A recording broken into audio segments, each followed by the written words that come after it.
Bonjour, chers élèves. Aujourd'hui, je vais essayer de commencer la correction des concours communs de la médecine, bien sûr, de l'année 2020-2021. Ça veut dire le concours de 2021, l'accès au fac de médecine. Avant de commencer par la première question, je vous invite à cliquer sur le bouton s'abonner. N'hésitez pas aussi de liker et de partager, et les commentaires aussi. Je commence par la question Q61. Soit Z un complexe de modules racine de 2 et d'argument pi sur 3. Alors Z à la puissance 8 est égal à l'une des 5 formes algébriques données. Je vous rappelle, si vous avez, avec l'écriture trigonométrique Rθ, le taux à la puissance n, c'est la formule de Moivre. C'est R à la puissance n, nθ. Avec n même s'il est dans Z étoile. Et avec la forme exponentielle, R, E et θ, le taux à la puissance n, c'est R à la puissance n, E et θ. Et aussi, si vous avez Z aussi, il est égal R θ, alors sa forme trigonométrique, c'est R cosinus θ plus I sinus θ. Je vais commencer par Z. Quel est son module? C'est racine de 2 et son argument c'est pi sur 3. Lorsque je fais Z à la puissance 3, Z à la puissance 8, pardon, ça vous donne racine de 2 à la puissance 8 et vous avez 8 pi sur 3. Donc, je vais essayer de simplifier l'argument et je calcule le module aussi. Racine, c'est racine de 2, le taux, ça veut dire le carré, le taux à la puissance 4. Et 8 pi sur 3, je peux l'écrire comme 8 pi sur 3. Je peux faire apparaître les deux capis, c'est 8 pi sur 3, c'est 6 pi sur 3. Plus 2pi sur 3. Voilà. Ça va me donner Z à la puissance 8. Vous avez C2 à la puissance 4, qui est 16. 6pi sur 3, c'est 2pi, plus 2pi sur 3. Je sais que les arguments peuvent simplifier les deux capés à l'intérieur de l'argument, parce que sinus et cosinus sont périodiques de période 2pi. Donc, dans ce cas-là, je peux me débarrasser de 2pi. Et ce qui reste, c'est 16, 2pi sur 3. Je vais passer à la forme algébrique. Vous pouvez remarquer ici sur le cercle trigonométrique, vous pouvez le construire facilement dans le brouillon. Et essayez de voir, normalement, pi sur 3 et pi sur 6, il utilise 1/2 et racine 3 sur 2 comme cosinus et sinus. Si vous avez pi sur 3, pensez au sommet d'un triangle équilatéral, donc la projection orthogonale sur OI, bien sûr, ça c'est l'origine du cercle trigonométrique, et l'angle c'est 0, ça donne 1/2. Donc, pi sur 3 sans cosinus, ça c'est le cosinus, et ici, bien sûr, c'est le sinus. Cosinus, sinus. Donc, le cosinus de pi sur 3, c'est 1/2, sans sinus, c'est racine de 3 sur 2. Vous avez 2pi sur 3, vous pouvez utiliser pi moins pi sur 3. Si 2pi sur 3, c'est pi moins pi sur 3.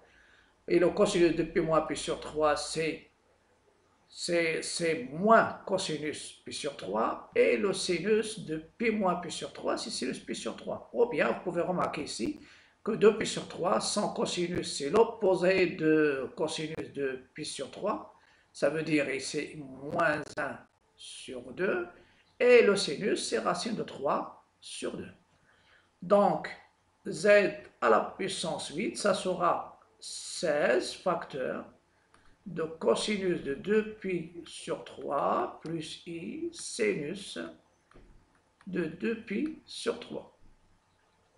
Si vous utilisez le cercle trigonométrique, ça vous donne 16 moins 1 demi plus i racine de 3 sur 2.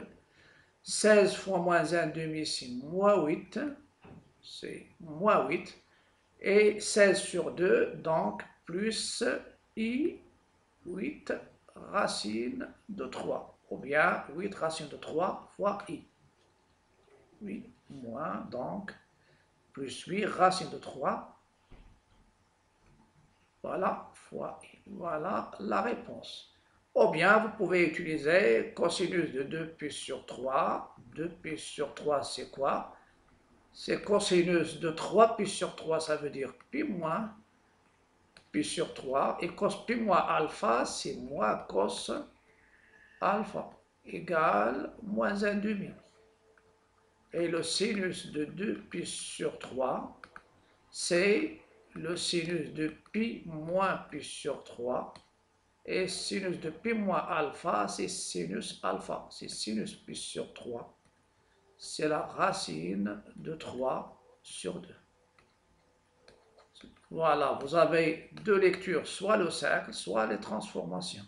Moins 8 plus 8 racine de 3 fois i, moins 8 plus 8, donc c'est... Au départ, vous pouvez exclure celle-ci, parce que déjà, je sais que cosinus et sinus de π sur 3, sont divisés par 2, il y a 1 demi-racine de 3 sur 2, fois 16, ça reste des coefficients où il y a les 8, ce n'est pas les 4, donc celle-ci, on peut l'exclure. Je passe maintenant à la question suivante. La question suivante, cet état est un réel, alors cos à la puissance 3 θ est égal à l'une du 4 formes. Il y a bien sûr ce qu'on appelle la linéarisation. Donc, il y a la linéarisation, ça veut dire linéariser cosinus à une puissance et sinus à une puissance. La linéarisation. Et pour la linéarisation, on va utiliser les formules d'Euler. Vous savez, normalement, si je pose z égale e et θ, ça veut dire c'est cos θ plus i sinus θ.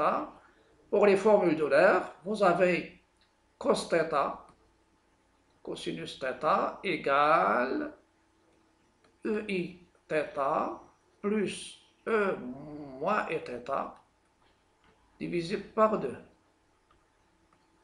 Et le sinus θ égale e et θ moins e moins et θ sur 2i. C'est-à-dire les formules d'Euler. Et ça vous donne, si je veux le cosinus, on vous demande bien sûr de linéariser. Donc je vais essayer de linéariser. On a cosinus θ, le tout à la puissance 3, d'après la formule de la linéarisation. C'est e et θ plus e moins et θ sur 2, le tout à la puissance 3. C'est 1 sur 2 à la puissance 3, 8, 1 sur 8. E et θ plus e moins et θ, le tout à la puissance 3.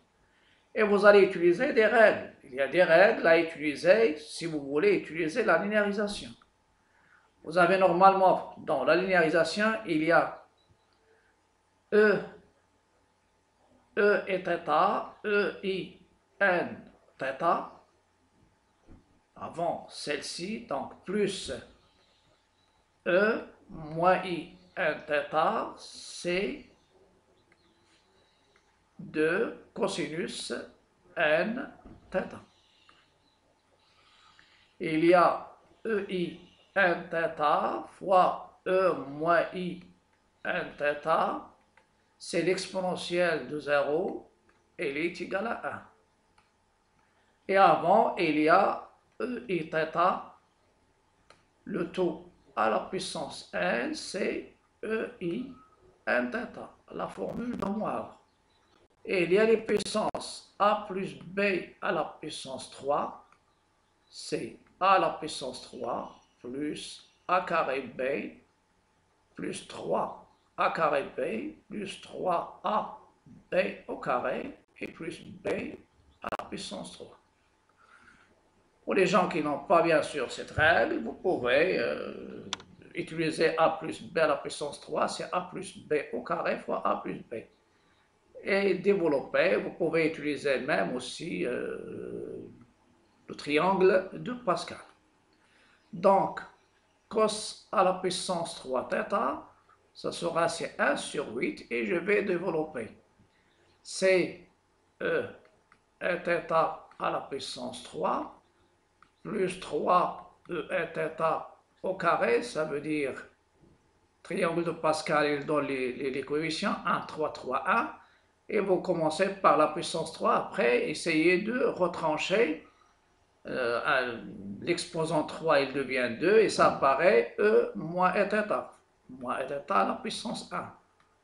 Plus 3 E et θ fois E moins et θ au carré. Vous pouvez revenir à la partie de la linéarisation.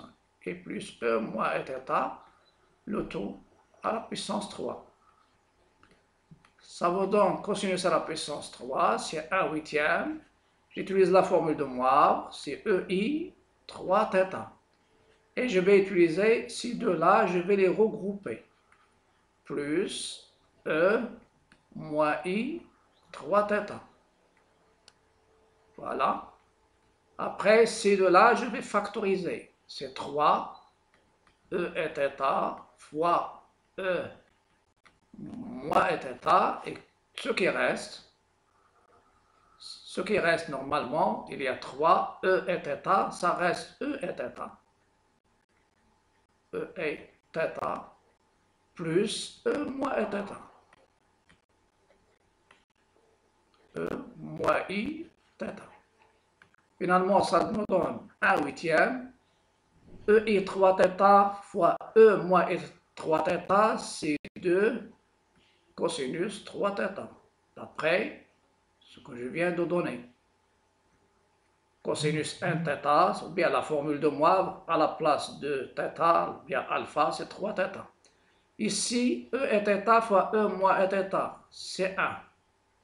Et ça donne plus 3 fois 1, et la formule de Moivre, E et θ fois plus E moins et θ, c'est fois 2 cosinus θ. Finalement, je vais développer 2 sur 8, c'est 1 quart cosinus 3 θ, plus ici, vous avez 3 fois 2, 3 fois 2, c'est 6, 6 sur 8, 6 sur 8, c'est 3 sur 4 cosinus θ. Si vous voulez factoriser pour avoir la forme donnée dans les réponses, plus 3 cosinus θ. Voilà. Et c'est la deuxième. Normalement, c'est la deuxième. Il y a autre méthode plus rapide que ça, utilisable uniquement pour ce genre de choses. Vous avez ici, θ c'est un réel, donc vous pouvez prendre θ égale à 0, et vous savez que cos de 0 c'est 1. Cos à la puissance 3, ça donne 1. Si vous donnez ici θ égale à 0, pour sinus 0 plus 0, donc C, ça ne va pas.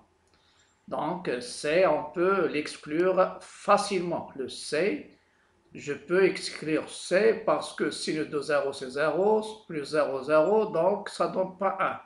Donc celle-ci, non. La même chose ici. Si je prends ici 3 fois cos 0, ici 3 fois 1, c'est 3. 3 moins 1, ça donne 2. 2 sur 8, c'est 1 quart. Celle-ci, non. Ici, vous avez cosinus de 0, c'est 1.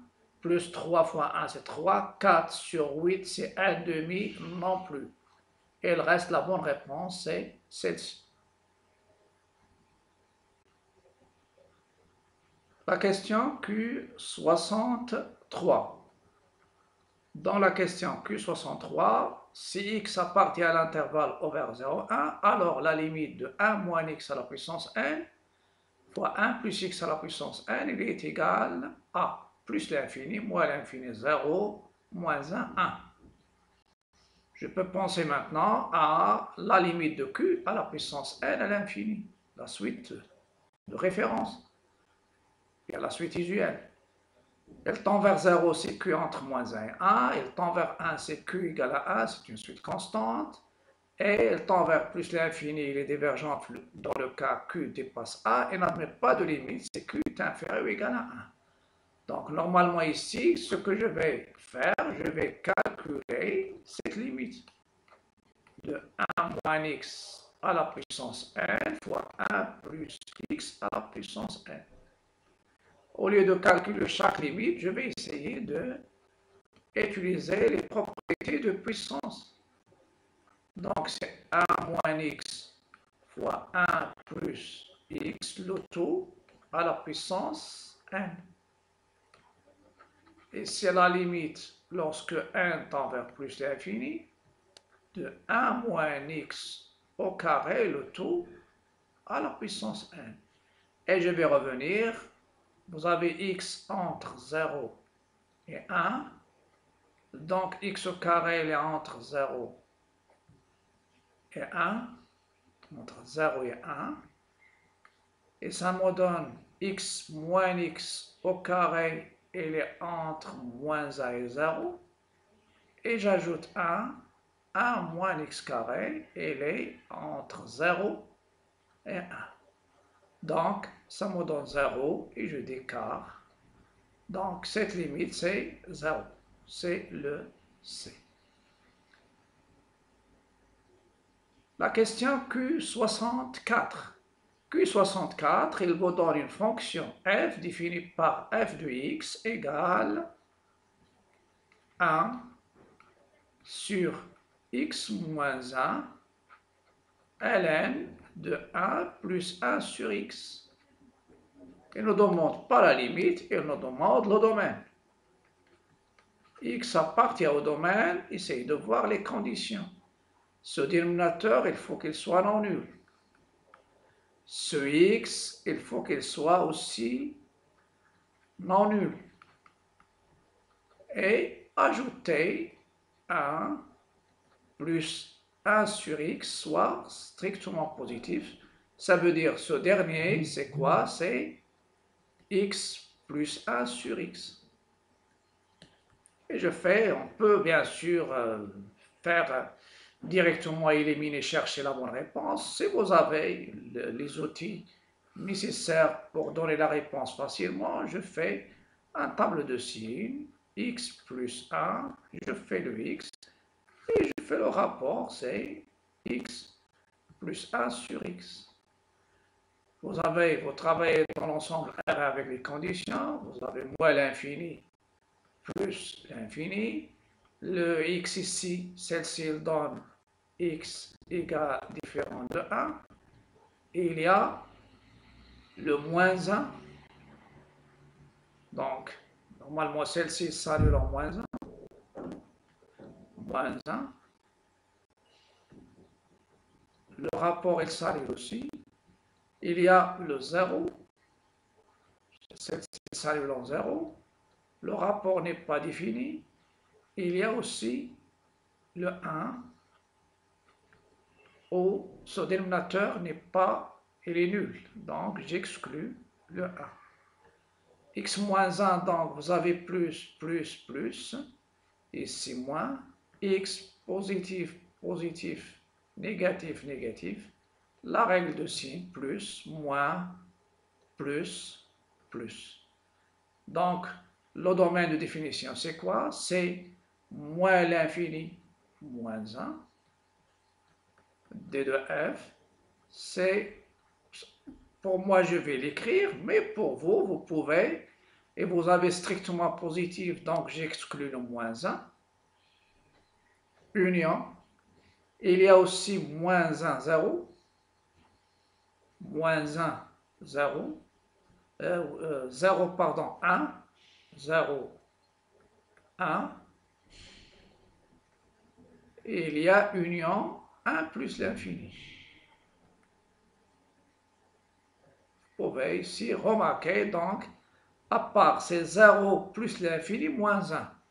Donc, ça donne ce qui est, donc c'est moins l'infini moins 1, union 0, 1, union 1 plus l'infini. La bonne réponse c'est D.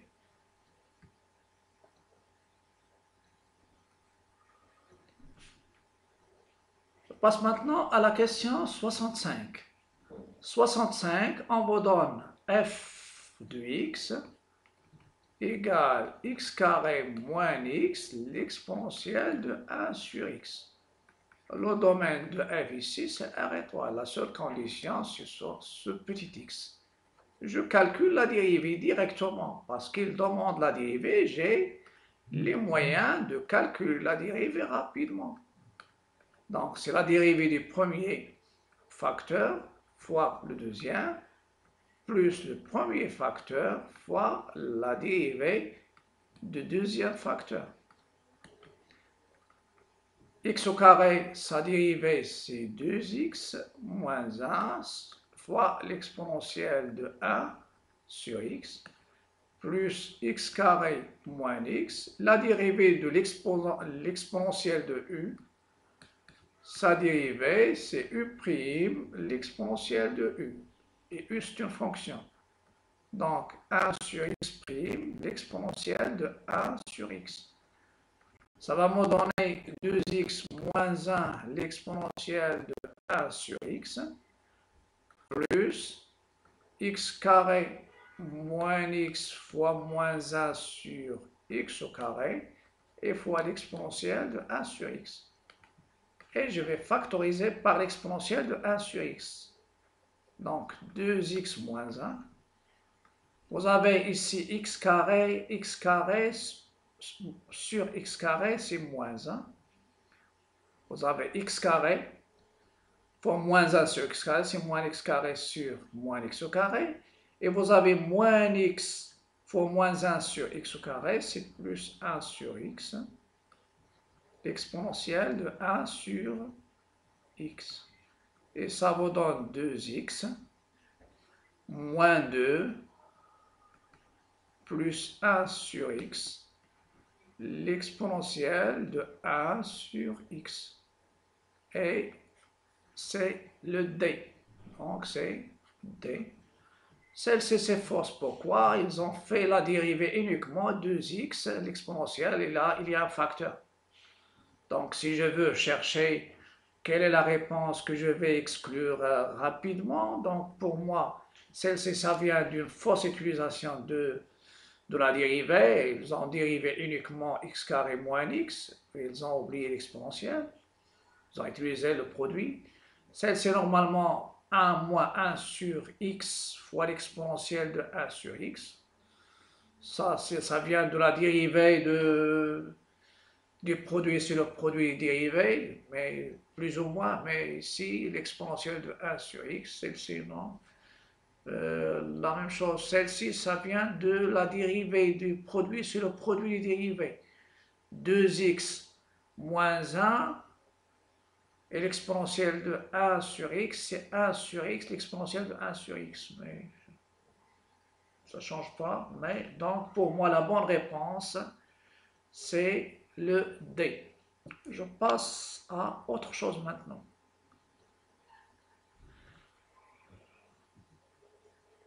La question Q66. Pour la question Q66, c'est une question, on vous donne l'argument de z-1, c'est congru à 2 pi sur 3 modulo 2 pi, et l'argument de z plus a est congru à pi sur 3 modulo 2 pi. Et ce que je dois savoir ici, les composantes, le cosinus de pi sur 3, c'est 1 demi. Sinus de pi sur 3, c'est racine de 3 sur 2. Et pour 2 pi sur 3, j'ai déjà dit que 2 pi sur 3, sans cosinus, c'est moins cosinus pi sur 3, ça veut dire c'est moins 1 demi. Et le sinus de 2pi sur 3, c'est même sinus que pi sur 3. C'est racine de 3 sur 3. Pourquoi je fais ça? Parce que je vais essayer d'éliminer directement. Je vais essayer d'écrire ce qui, au lieu de jouer sur 2pi sur 3, on va essayer de voir z plus 1 pour chaque cas, pour le a. Z plus 1, c'est quoi? C'est 1 plus i racine de 3. Si vous calculez le module, ça sera 2. C'est la racine de a au carré plus racine de 3 au carré, donc c'est 4, ça donne 2. Vous factorisez, ça donne 1 demi plus i racine de 3 sur 2. Et ça vous donne ici, c'est 2 cos pi sur 3. Cos pi sur 3, normalement ici, c'est... Donc, l'argument ici, ça donne C2 cosinus C2. Et l'argument, ça sera pi sur 3 sans cosinus, c'est 1 demi sans sinus. Donc, pi sur 3. Pour celle-ci, ça marche. Pour z plus 1, je vais voir z moins 1. Z moins 1, ça donne z moins 1, c'est quoi? C'est z moins 1, c'est i racine de 3 moins 1. Donc, c'est moins 1 plus i racine de 3.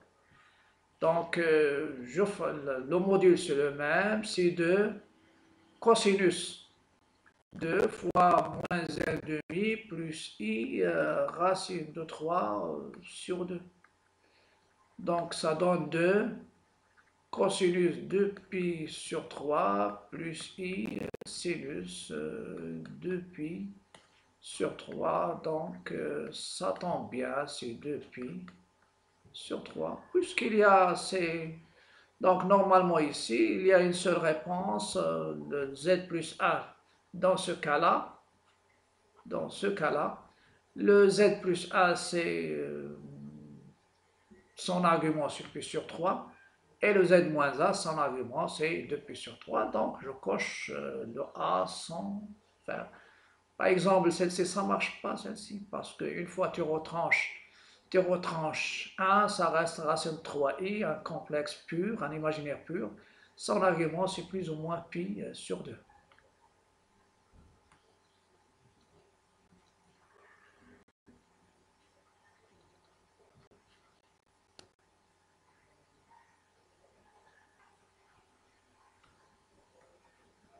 Je passe maintenant à la question 67. Dans la question 67, on vous donne z égale 1 plus i i θ sur 2. Et on vous demande le module de z. Est-ce qu'elle est égale à 2, c'est-à-dire à l'une des 5 choix donnés? Je vais essayer d'utiliser la somme de 2 complexes écrits sous sa forme trigonométrique, sa forme exponentielle. Vous avez 1, c'est e et 0. C'est cos 0 plus i sinus 0. Le i, vous avez i, c'est ei pi sur 2. Donc ei pi sur 2 fois ei θ sur 2. Ça me donne, pardon, la première, c'est 0 ici, c'est pas θ. C'est le 0. ei 0. Vous avez 1, c'est cos 0 plus i sinus de 0. Donc c'est 1. Parce que ça, c'est 0. Donc ça me donne ei 0. Ei 0. C'est ei 0 plus ei θ plus pi le tout sur 2. Pour résoudre ce problème, je vais essayer d'utiliser une forme qu'il faut utiliser, il faut l'apprendre. Vous avez l'exponentielle i alpha plus exponentielle i alpha prime, c'est-à-dire la somme de deux complexes sous forme exponentielle, et soit ils ont même module ou bien de module 1. C'est l'exponentielle i alpha plus alpha prime sur 2 multiplié par e i alpha moins alpha prime sur 2 plus l'exponentielle moins i alpha moins alpha prime sur 2. Si vous avez du moins, ça sera du moins ici. Si vous avez plus ici dans ce cas-là, c'est plus. Mais pour nous, on a plus ici. Donc ça, c'est uniquement, j'explique le cas qu'on a. Voilà. Donc ici, vous avez plus. Une grande différence entre plus et moins. Donc c'est plus. Donc, et la formule de l'air.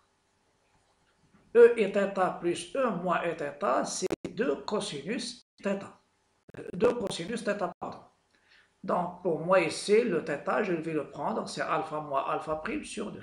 Donc, ça me donne 2 cosinus alpha moins alpha prime sur 2, l'exponentielle, i alpha plus alpha prime sur 2. Donc, z, c'est 1 plus i, l'exponentielle, i θ sur 2. Le 0, c'est l'exponentielle. J'ai dit ici, le 1, je vais le remplacer par l'exponentielle de 0, le 1, parce que oui. Le 1, c'est cos 0 plus i sinus 0. Sinus 0, c'est 0. Cos 0, c'est 1. Donc, c'est l'exponentielle de 0. Et i, c'est l'exponentielle i pi sur 2. Donc, c'est l'exponentielle i 0 plus i pi sur 2. Et je fais l'exponentielle i alpha fois l'exponentielle i alpha prime. C'est l'exponentielle de i, la somme. Donc, c'est l'exponentielle i θ plus pi le tout sur 2. Et j'applique la règle ici. Je vais appliquer cette règle. Voilà, ici.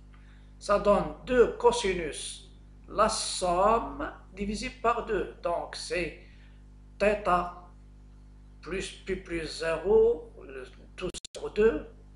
Lorsque j'ajoute 0, bien je retranche, ça reste θ plus pi sur 2. Divisé par 2, ça donne pi sur 4. L'exponentielle aussi, la différence, la somme, c'est commutatif, donc la différence θ plus pi i θ, moins sur 2, pardon, moins 0 le tout sur 2, ça donne pi plus θ sur 4 en exponentielle. Donc, ça donne 2 cosinus θ plus pi sur 4, l'exponentielle i θ plus pi le tout sur 4. Est-ce que celui-là, c'est le module? Parce qu'on cherche le module. Je vais essayer d'encadrer. Vous avez θ, elle est entre moins pi, pi. J'ajoute pi, ça donne θ plus pi, elle est entre 0 et 2 pi. Et je divise par 4. Ça donne θ plus 4, 0 sur 4 c'est 0. θ plus pi sur 4 c'est l'angle dont je veux encadrer. Et 2 pi sur 4 c'est pi sur 2. Et je sais que sur 0 pi sur 2, le cosinus est positif et le sinus est positif. Donc, puisqu'il est positif, donc ça, c'est quoi? Il est égal, bien sûr, au module de z. Donc, le module de z, c'est celui-là. Et c'est le deuxième. Voilà, c'est 2 cosinus θ plus pi le tout sur 4. La question 76, 68, pardon. Dans la question 68, on vous donne la limite lorsque n tend vers plus l'infini, lorsque n tend vers plus l'infini de n-1 sur n plus 1 le tout à la puissance de n est égal à l'une des 5 choix. Pour nous, avant de commencer, il faut penser à utiliser l'exponentielle de base a. A à la puissance x, c'est l'exponentielle de x ln de a avec a strictement positif et différent de 1. Et il y a des erreurs qu'on peut commettre, comme par exemple le choix de E. Le choix de E, ça vient du calcul de la limite de ce qui est à l'intérieur, c'est-à-dire la base, la limite de n-1 sur n plus 1, plus l'infini, c'est la limite de n sur n, c'est 1. Et 1 à la puissance finie, fixe, ça donne 1, mais à une puissance qui tend vers plus l'infini. Donc, ça donne l'erreur. Je commence maintenant. La limite, lorsque n tend vers plus l'infini, de n moins 1 sur n plus 1, le tout à la puissance de n, c'est la limite de l'exponentielle de l'exposant, c'est-à-dire il descend, la puissance, il devient un multiplicateur de ln ici, x ln de a avec l'exponentielle de 2n ln de n moins 1 sur n plus 1. Et maintenant, je vais essayer de faire la méthode d'équivalence, c'est-à-dire faire apparaître ln de 1 plus grand x qui tend vers 0 qui est équivalent à x lorsque x tend vers 0. C'est pourquoi je remarque qu'au dénominateur il y a n plus 1, donc je vais essayer de faire apparaître n plus 1 au numérateur pour diviser une fraction de fraction. Donc je fais n plus 1 et je retranche 1 et le moins 1 qui était déjà. Donc ça donne l'exponentielle de 2n ln de n plus 1 moins 2 sur n plus 1 et après je divise. Ça donne la limite lorsque n tend vers plus l'infini de l'exponentielle de 2n ln n plus 1 sur n plus 1 qui va donner 1 moins 2 sur n plus 1. Et à ce stade-là, je vais revenir sur les équivalences. Lorsque n tend vers plus l'infini, le moins 2 sur n plus 1, il tend vers 0.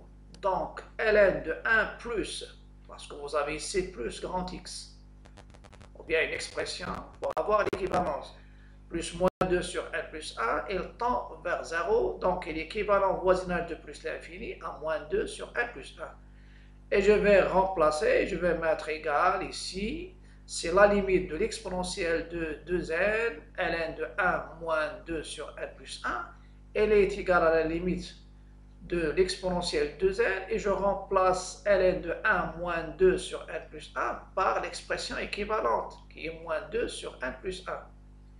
Et je vais calculer l'exposant. La limite de l'exposant, c'est quoi? C'est moins 2, c'est 2n fois moins 2, c'est moins 4n sur n plus 1.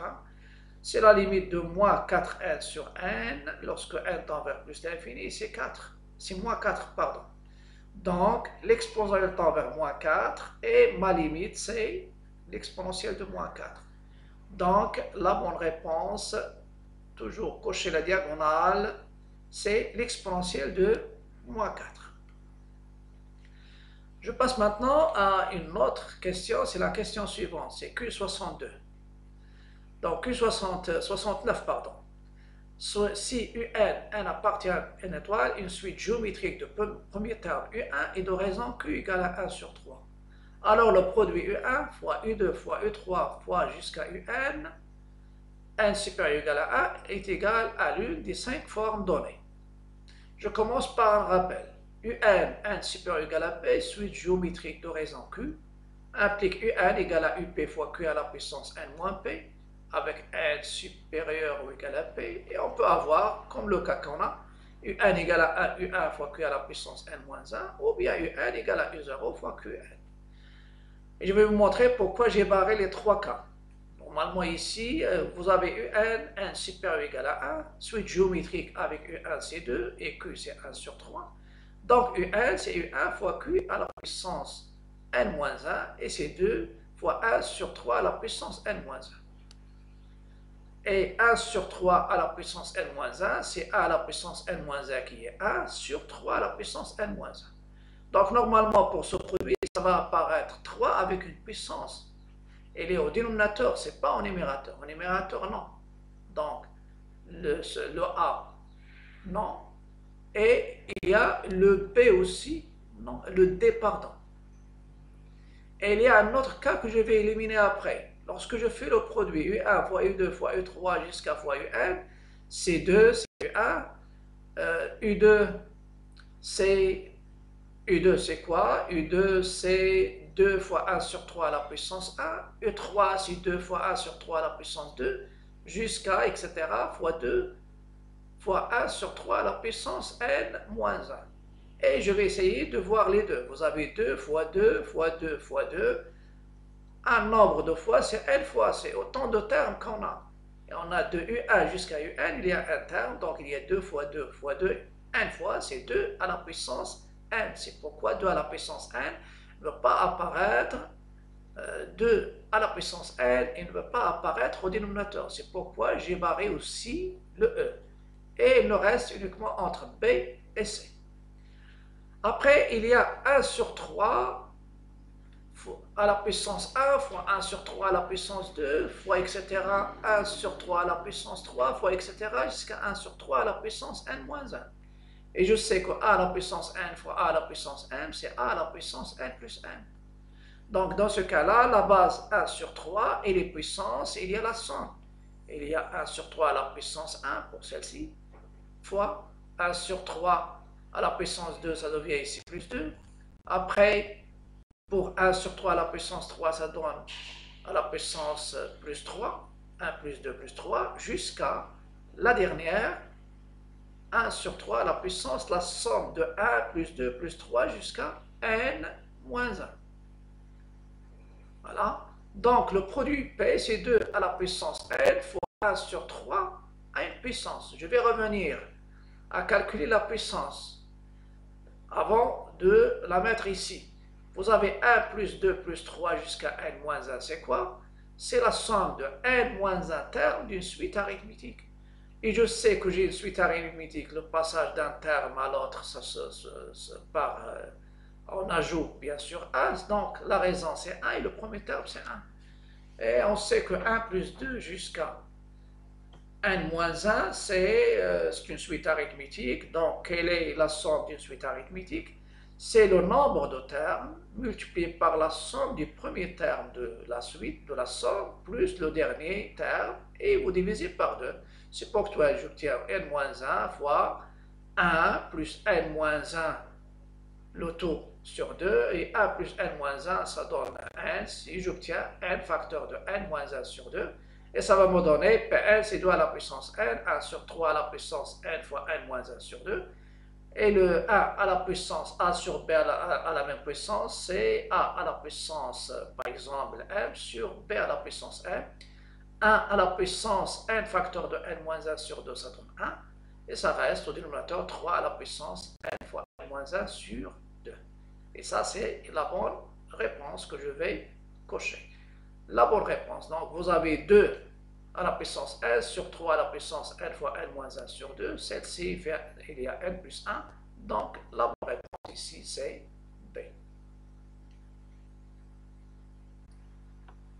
Je passe maintenant à la question 70. Dans la question 70, il vous donne une fonction qui est définie sur R par f de x égale à x moins 5, facteur de x moins 4, facteur de x moins 3, facteur de x moins 2, facteur de x moins 1. Et on me demande de calculer f' de 1. Il y a des gens qui cherchent à développer après, calculer la dérivée après, remplacer, ce n'est pas le bon chemin. Dans ce cas-là, je vais essayer de calculer f' de 1. f' de 1, c'est quoi? C'est la limite. Parce que si je la développe, c'est une fonction polynôme. Donc, elle est dérivable sur R. Et pour moi, la limite du taux d'accroissement f de x moins f de a sur x moins 1. Donc, pour moi, je vais calculer f de 1. f de 1, c'est quoi? C'est, vous avez, c'est 1 moins 5 fois 1 moins 4 fois 1 moins 3 fois 1 moins 2 fois 1 moins 1. Pour moi, je vois que c'est ici 1 moins 1. 1 moins 1, c'est 0. Donc, c'est uniquement pour vous montrer que c'est calculable. Donc, f' de 1, ça sera la limite lorsque x tend vers 1 de f de x. F de x, c'est quoi? C'est x moins 5, facteur de x moins 4, facteur de x moins 3, facteur de x moins 2, facteur de x moins 1, et le f de 1 c'est 0 et divisé par x moins 1. Après, simplifier, vous pouvez simplifier d'une manière, simplifier par ce qui donne l'infini 0 sur 0 et passer à la limite. C'est la limite lorsque x tend vers 1 de x moins 5 fois x moins 4 fois x moins 3 fois x moins 2. Dans l'examen, une fois simplifié, vous remplacez pour gagner au moins 2 lignes. Mais moi, tu es obligé de donner la réponse. Donc, c'est 1 moins 5, 1 moins 4, 1 moins 3, 1 moins 2. Finalement, ça va me donner ici moins 4 fois moins 3 fois moins 2 fois moins 1. Vous avez moins 4 fois moins 3, c'est 12. 12 et moins 2 fois moins 1, c'est 2. Donc, ça donne 24. Ça donne 24, rapidement.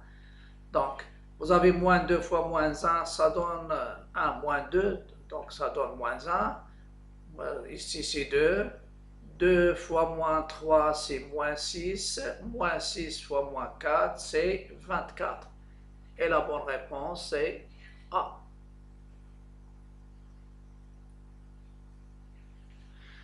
La question Q71, soit f la fonction définie par f de x égale 2 ln de x sur x facteur de 1 plus ln de x au carré. Et elle vous demande la primitive de f sur 0 plus l'infini qui s'annule en 1 est l'une des 5 réponses.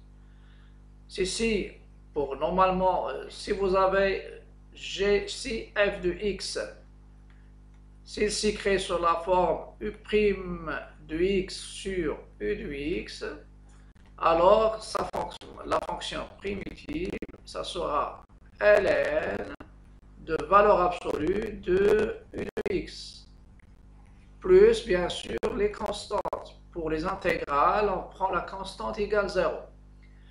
Donc, je vais essayer de voir f de x, c'est quoi? C'est 2 ln de x sur x facteur de 1 plus ln de x au carré. Et il y a une différence entre ln de x au carré et les différents de ln du carré de x. Attention, ça c'est différent. Pour moi, il y a une puissance. Si je dérive 1 plus ln de x au carré, je vais utiliser la puissance. Et la puissance, u à la puissance n, sa dérivée c'est n fois u' fois u à la puissance n-1. Donc, je rappelle à utiliser la dérivée de ln. Et la dérivée de ln, c'est quoi? Ln de x, sa dérivée c'est 1 sur x. Donc, je vais changer la forme de ma fonction. Donc, je vais prendre f de x, c'est quoi? C'est 2 fois 1 sur x. Vous avez bien sûr ce x qui ici, c'est 1 sur x fois le rapport. Donc, il va multiplier le numérateur. Et pour moi, le dénominateur, ça sera 1 plus ln de x au carré. Et je vais calculer la dérivée de 1 plus ln de x au carré. Quelle est sa dérivée? C'est la dérivée de 1 plus la dérivée de ln de x au carré, le tout dérivé. Ça, c'est la somme. C'est 0. Et la dérivée du puissance, c'est quoi? C'est je fais descendre la puissance. Je la multiplie par la dérivée de la base, ln, et je la multiplie par ln de x à la puissance de moins 1. Finalement, ça va me donner 2 fois 1 sur x qui est 2 sur x, ln de x. Et vous pouvez remarquer que la dérivée du dénominateur, c'est le numérateur. Voilà, au carré. Donc, f de x, ça sera, il y a le dénominateur, c'est 1 plus ln de x au carré, et le numérateur, c'est la dérivée du dénominateur. Voilà. Elle est de la forme u' sur u au carré. Une fonction primitive, c'est quoi? C'est ln de valeur absolue de u de x. Et qui est u de x ici? C'est ça, u de x. Et celle-ci, c'est u' de x sur u de x. Donc, ln de valeur absolue de u de x de 1 plus le carré de ln de x et plus une constante. Celle-ci, c'est positif. Et ça me donne ln de 1 plus ln de petit x au carré plus une constante. Et je cherche k tel que f de 0 égale 0. Ils disent il s'annule au point 1. Au point 1. f de 1 égale 0. Il s'annule au point 1. Il s'annule à un point donné. f de 1 égale 0. Et ça va me donner ici ln de 1 plus ln de 1 au carré plus k égale 0. ln de 1, c'est quoi? C'est 0. Ça me donne à nouveau ln de 1 plus k égale à 0. ln de 1, c'est 0. Et ça me donne k égale 0. Donc, la réponse cherchée, c'est quoi? C'est ln de 1 plus ln de petit x au carré. Et c'est ça la fonction primitive que je cherche. C'est ça la fonction primitive que je cherche. Donc, celle-ci, c'est à éviter. Celle-ci aussi. Donc, la bonne réponse, c'est le A.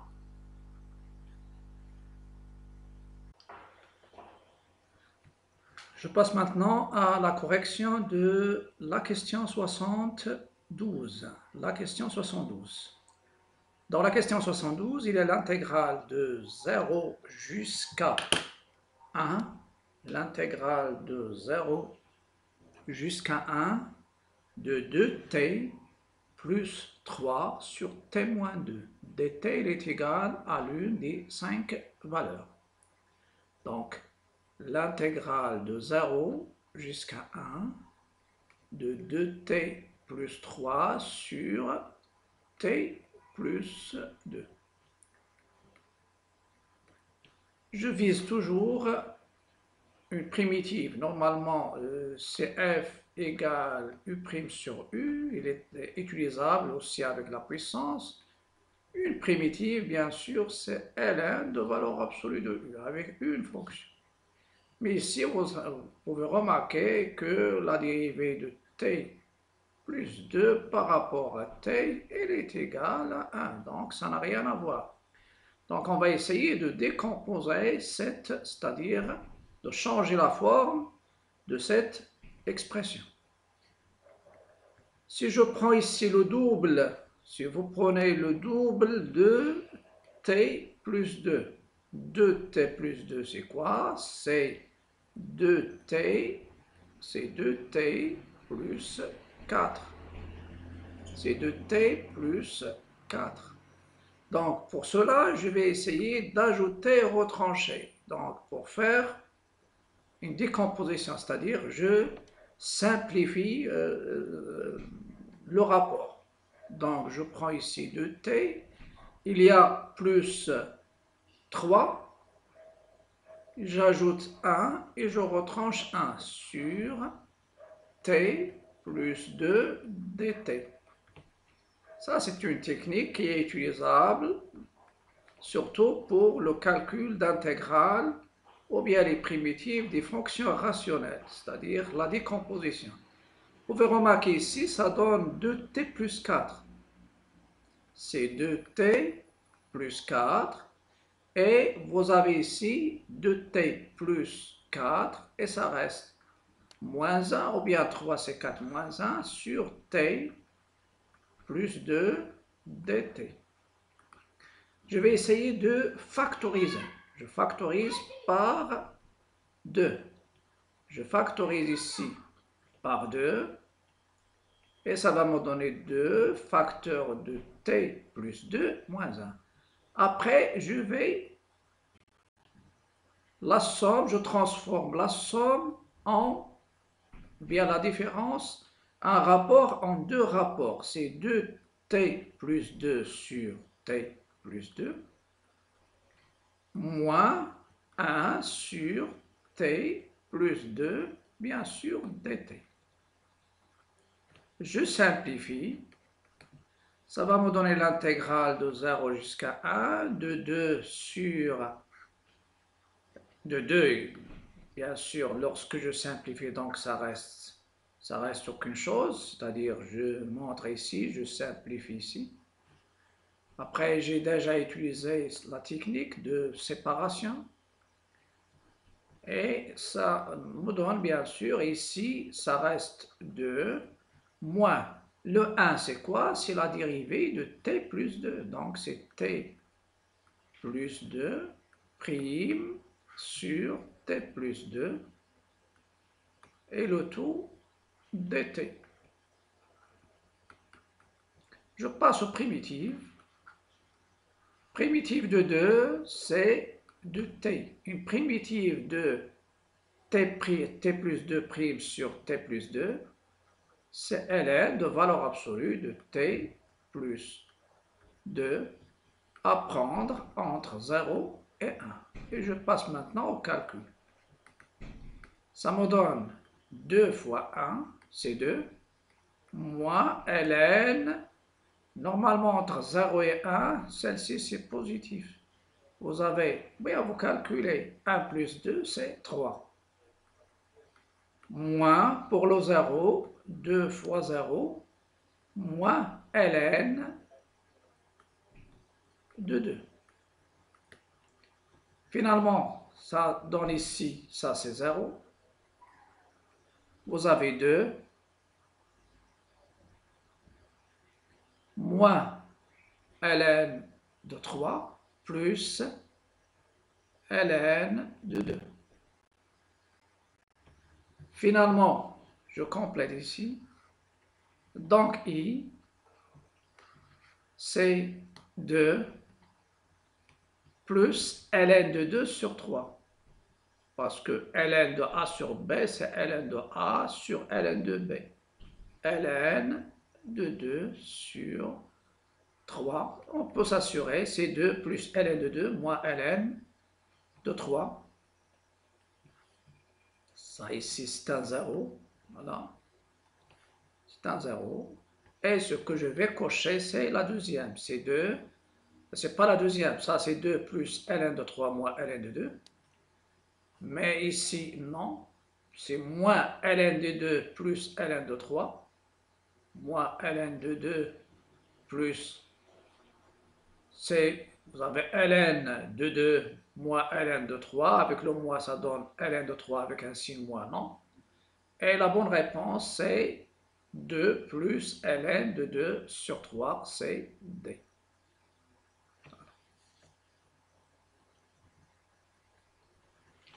La question Q73. Q73, l'ensemble des points M dans le plan complexe. Ça concerne, dans le plan complexe rapporté au paire autonomie direct au UV, on donne le point M d'affixe Z tel que. Quel est l'ensemble des points? L'ensemble des points, surtout dans le plan complexe, ici, on va essayer de trouver, résoudre le problème d'une manière analytique, ça veut dire la géométrie analytique en fonction des équations bien difformes. Donc c'est pourquoi je vais poser z, x plus i, y, tel que le couple xy appartient à r au carré. L'ensemble des points M tel que, et je vais poser grand Z, c'est petit z plus 1 sur petit z. Et je vais chercher la partie réelle de grand Z et partie imaginaire de grand Z. Ça veut dire Z, j'écris Z sous forme algébrique. Sous forme algébrique. Ça veut dire Z, je vais l'écrire sous la forme X plus I, Y. C'est ce que je vais faire. Donc ici, et je vais chercher l'ensemble des points tels que pour que Z, grand Z, soit un nombre réel. Donc Z appartient à R. Il est équivalent à sa partie imaginaire de grand Z, pardon, elle est nulle. Et n'oubliez pas ici que le petit z, il faut qu'il soit différent de 0. C'est pourquoi il faut éliminer le point M, il faut qu'il soit différent du point O, ce qui est l'origine. C'est pourquoi vous pouvez remarquer privé du point O, privé du point O, etc. Voilà, donc G grand Z, c'est petit z plus 1 sur petit z. Et je vais remplacer. C'est x plus y plus 1 sur x plus y. Ça, c'est classique normalement, c'est déjà fait bien sûr dans les exercices sur les complexes. Donc x plus y, et je vais essayer d'éliminer les i, c'est-à-dire multiplier par le conjugué, le dénominateur ici. Et en haut, ça paraît x moins y. Donc z, j'évite les équivalences pour ne pas avoir l'habitude de perdre du temps. Plus, vous avez ici, c'est x au carré moins i au carré, y au carré. Un complexe soit sans conjugué, ça donne le carré du module. Et vous avez normalement ici le z, il est différent de 0. Ça veut dire le couple XY est différent du couple 0, 0. Et ça donne ici X moins Y. Et je vais réduire. Avant de réduire, normalement, je vais développer un peu. Au lieu de réduire, je vais séparer partie réelle et partie imaginaire. Donc ça donne X plus y plus x sur x carré plus y au carré et moins y sur x carré plus y au carré fois i. Ça me donne, on a l'habitude d'utiliser bien sûr ces équivalences, donc ça c'est une habitude. Je vais regrouper ce qui est réel, donc c'est x plus x sur x carré plus y carré, plus ce qui est en facteur de i, il y a y moins y sur x carré plus y carré, ça, et ça me donne, celle-ci, c'est la partie imaginaire de z, et ça, c'est la partie réelle de grand z. D'où grand Z appartient à R, est équivalent, l'imaginaire de grand Z est nul, et ça vous donne Y moins Y sur X carré plus Y carré égale à 0. Et ça vous donne ici, je factorise, Y facteur de 1, moins 1 sur X carré plus y au carré égale à 0. Et je vais prendre cette dernière. La dernière étoile, elle est équivalente à y égale à 0, ou 1 moins 1, ou 1 moins 1 sur x carré plus y carré égale à 0. Ça me donne y égale à 0, ou je vais passer, ça donne le moins au deuxième membre, 1 sur x carré plus y carré. Celle-ci, il va me donner x carré plus y carré est égal à 1. Ici, c'est quoi? C'est x moins 0 le tout au carré plus y moins 0 le tout au carré égale à 1 au carré. Et celle-ci, c'est une droite. Et ça, c'est un cercle unité. Donc, l'ensemble cherché est l'union de la droite D d'équation y égale à 0, ça veut dire l'axe des abscisses, privé de l'origine du poids O de coordonnées 0, 0, c'est l'union ou bien la union, et le cercle C de centre O et de rayon 1. Et on va essayer de voir quelles sont les données. Le cercle de centre O et de rayon privé des deux points, vous avez l'axe des réels, donc l'axe des réels, c'est l'axe des abscisses, privé du point O, union le cercle de centre O et de rayon 1. Donc c'est la bonne réponse, c'est E. On passe maintenant à la correction de la question 74.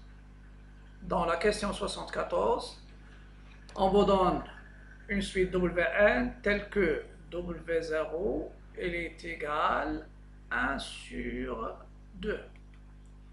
Et quel que soit n supérieur ou égal à 0, Wn plus 1 égale Wn moins 1, Wn moins 1, le tout au carré plus 1. Ce qu'on peut remarquer que ça il est supérieur ou égal à 0, donc tous les termes sont supérieurs ou égal à 1. Soit je dis supérieur ou égal à 0, donc tous les termes ils sont supérieurs ou égal à 1. Sauf le premier terme. Si on a W0, W1, c'est quoi? C'est à partir de celle-ci, W1, c'est W0 moins 1, le tout au carré, plus 1, égale 1 demi moins 1 au carré, plus 1, elle est égale à moins 1 demi au carré, c'est 1 quart, plus 1, c'est strictement supérieur à 1. Donc je peux dire que tous les termes ils sont supérieurs strictement à ça, c'est supérieur strictement à 0. Et celle-ci, bien sûr, elle est supérieure strictement à 1. Donc, la suite, quelle que soit, vous avez W1 égale à 5 sur 4 et Wn plus 1 égale, bien sûr, je vais la considérer, c'est f de Wn, suite définie par une fonction telle que n supérieur ou égal à 1, avec f de x, bien sûr, c'est la fonction x moins 1 au carré plus 1. Et je vais essayer de voir quel est l'intervalle, c'est-à-dire f, ça sera défini sur quel intervalle. Parce que vous avez bien sûr, c'est le problème qu'on va trouver ici, c'est le problème du premier terme, c'est-à-dire ici le W0. Donc, je vais voir, je calcule Ici, je vais prendre x appartient à l'ensemble R et après, je peux me restreindre à une partie, à l'intervalle de R. Pour que la fonction f soit continue sur l'intervalle i, f de i soit inclus dans i, et wn plus 1, je vais la considérer comme f de wn, et le premier terme que je vais considérer, ce n'est pas w1, w0, ça sera w1, parce que je suis intéressé par la limite de la suite à l'infini. 1 tend vers plus l'infini, ça n'a rien à voir, non, il y a un problème ici, c'est 2w0, vous pouvez la remarquer ici, tous les termes sont supérieurs strictement à 1, sauf ce premier terme, c'est-à-dire w0. Donc, la dérivée, c'est quoi? C'est 2 fois la dérivée de x moins 1 fois x moins 1 à la puissance 1 fois la dérivée de 1. Ça, c'est, il donne 1, et ça donne 2, x moins 1 plus 0, donc c'est 2x moins 2. Et je vais voir quand est-ce que la dérivée s'annule. F de x égale à 0 est équivalent 2x moins 2 égale à 0, et ça vous donne 2x égale à 2.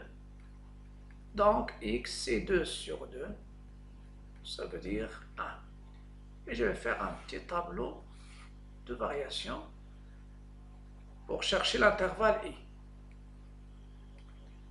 F de x, ça c'est f', vous avez moins l'infini, vous avez plus l'infini, il y a 1. La fonction normalement ici, négatif, après positif, il décroît et après elle croît. Et vous avez f de 1, f de 1 si vous calculez, f de 1 c'est 1 moins 1 c'est 0 au carré, donc c'est 1. Donc la limite en moins l'infini c'est moins l'infini au carré, c'est plus l'infini, en plus l'infini c'est plus l'infini. Après, je vais chercher l'intervalle i, intervalle de R, intervalle de R, tel que f de l'intervalle i soit inclus dans i. Et sur lequel ce sera la fonction f, il est soit strictement croissant, soit strictement, il a une monotonie constante. C'est pourquoi je vais étudier le signe de f de x moins x. Et ça va me donner le signe de f de un moins un. Je vais l'étudier sur R. F de x moins x, c'est quoi? C'est x moins 1 au carré plus 1 et moins x. Ça donne x au carré plus ou bien moins 2x plus 1 moins x. Et ça va donner x au carré moins 3x et plus 2. Vous avez 1 plus 2, c'est 3, moins 3, donc c'est divisible par x moins 1. Et le deuxième facteur, c'est x moins 2. Et si je fais un petit tableau de signes, ça va me donner une idée sur le signe de ma fonction, c'est-à-dire de la différence. Vous avez x et vous avez f de x moins x moins l'infini. Vous avez 1, vous avez 2 et vous avez plus l'infini. Et vous pouvez remarquer que le 1 et le 2, ce sont des points fixes. À l'extérieur des racines, c'est positif. À l'intérieur des racines, c'est négatif. Pour moi, quel est l'intervalle que je vais choisir pour utiliser la limite d'une suite définie par une fonction?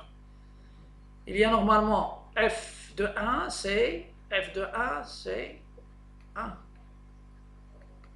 f de 2, c'est 2. Ça veut dire ici, f de 2, c'est 2. Et je vais trouver un intervalle, et f de 1, c'est 1. L'intervalle que je vais considérer, c'est l'intervalle i. Et cet intervalle i, il ne contient pas le 1 demi. Il ne contient pas 1 demi. Il ne contient pas 1 demi, mais il contient 5 sur 4. Il contient, donc 1 demi, c'est ici. Mais il y a ici 5 sur 4, qui est le W1. C'est ça l'intervalle ici. Donc, je vais ici considérer, et sur cet intervalle, ma fonction, ma suite, elle est sur 1, 2, vous avez f de x, moins x est négatif. Et si je prends x, on peut montrer par récurrence que Wn, elle est entre 1 et 2. Si je prends x égale f de Wn, et vous pouvez montrer que Wn, il est entre 1 et 2. Ça veut dire ici f de Wn moins Wn, elle est négatif, et ça vous donne Wn plus 1 moins Wn inférieur à 0. Donc ma suite Wn est décroissante. La suite la fonction que je vais utiliser W1 appartient à l'intervalle i qui est 1, 2. Wn plus 1 égale f de Wn pour tout n supérieur ou égal à 1. F continue sur l'intervalle i, f de i égale à i. La suite, il a une limite L, et cette limite L est solution de l'équation f de L égale à L. Et f de L égale à L, ça va vous donner L moins 1 fois L plus moins 2 égale à 0, ça vous donne L égale à 1 ou L égale 2. Vous avez Wn décroissante, minorée bien sûr par 1, donc forcément le L, ça sera 1. Et si elle est croissante, le L, ça sera 2. Donc la bonne réponse, c'est C.